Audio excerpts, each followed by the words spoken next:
ಸಿಂಹರಾಶಿಯವರೇ, ಈ ಮೇ ತಿಂಗಳು ನಿಮ್ಮ ಜೀವನದಲ್ಲಿ ಒಂದು ನಿಗೂಢ ಪವಾಡ ನಡೆಯಲಿದೆ. ಹೌದು, ಕಳೆದ ಹಲವು ವರ್ಷಗಳಿಂದ ನಿಮ್ಮನ್ನು ಕಾಡುತ್ತಿದ್ದ ಆ ಒಂದು ದೊಡ್ಡ ಸಮಸ್ಯೆಗೆ ಈ ತಿಂಗಳ 18ನೇ ತಾರೀಖಿನ ಒಳಗೆ ಶಾಶ್ವತ ಪರಿಹಾರ ಸಿಗಲಿದೆ. ಆ ಪರಿಹಾರ ಏನು ಎಂಬುದು ವಿಡಿಯೋದ ಕೊನೆಯಲ್ಲಿ ನಿಮಗೆ ತಿಳಿಯಲಿದೆ. ಅಷ್ಟರಲ್ಲೇ ಈ ವಿಡಿಯೋಗೆ ಒಂದು ಲೈಕ್ ಮಾಡಿ ಮತ್ತು ನಿಮ್ಮ ಭಕ್ತಿಯ ಸಂಕೇತವಾಗಿ ಕಾಮೆಂಟ್ ಬಾಕ್ಸ್ನಲ್ಲಿ ಓಂ ನಮಃ ಶಿವಾಯ ಎಂದು ಈಗಲೇ ಬರೆಯಿರಿ. ನಿಮ್ಮ ಈ ಒಂದು ಕಾಮೆಂಟ್ ನಿಮ್ಮ ಮೇಲಿರುವ ನಕಾರಾತ್ಮಕ ಶಕ್ತಿಯನ್ನು ದೂರ ಮಾಡಲು ಸಹಾಯ ಮಾಡಲಿದೆ.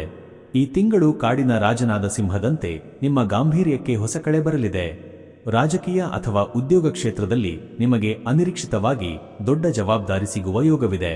ನಿಮ್ಮನ್ನು ಹಗುರವಾಗಿ ಕಂಡವರು ಈಗ ನಿಮ್ಮ ಮುಂದೆ ಕೈಕಟ್ಟಿ ನಿಲ್ಲುವ ಕಾಲ ಬಂದಿದೆ. ಆದರೆ ಎಚ್ಚರ, ನಿಮ್ಮ ಸ್ವಂತ ಬಂಧುಗಳೇ ನಿಮ್ಮ ಪ್ರಗತಿಗೆ ಅಡ್ಡಗಾಲು ಹಾಕಲು ರಹಸ್ಯ ಸಂಚು ನಡೆಸುತ್ತಿದ್ದಾರೆ.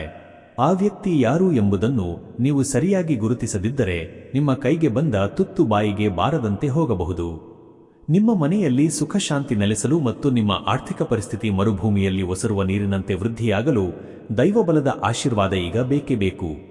ನಿಮ್ಮ ಯಶಸ್ಸಿನ ಹಾದಿಯಲ್ಲಿರುವ ಆ ನಿಗೂಢ ಶತ್ರುವನ್ನು ಪತ್ತೆ ಹಚ್ಚುವುದು ಹೇಗೆ ಮತ್ತು ನಿಮ್ಮ ಅದೃಷ್ಟದ ಬಾಗಿಲು ತೆರೆಯುವುದು ಹೇಗೆ ಎಂಬ ರಹಸ್ಯವನ್ನು ನಾವು ತಿಳಿಸಿಕೊಡುತ್ತೇವೆ. ಜೀವನದ ಈ ಪ್ರತಿಯೊಂದು ಕಗ್ಗಂಟನ್ನು ಬೀಡಿಸಿ ಮತ್ತೆ ವಿಜಯಶಾಲಿಯಾಗಿ ಬದುಕಲು ತಡ ಮಾಡದೆ ಈಗಲೇ ಈ ಮೇಲಿನ ನಂಬರಿಗೆ ಕರೆ ಮಾಡಿ ಮತ್ತು ನಿಮ್ಮ ಎಲ್ಲಾ ಸಮಸ್ಯೆಗಳಿಗೆ ಇಂದೇ ಶಾಶ್ವತ ಪರಿಹಾರ ಕಂಡುಕೊಳ್ಳಿ.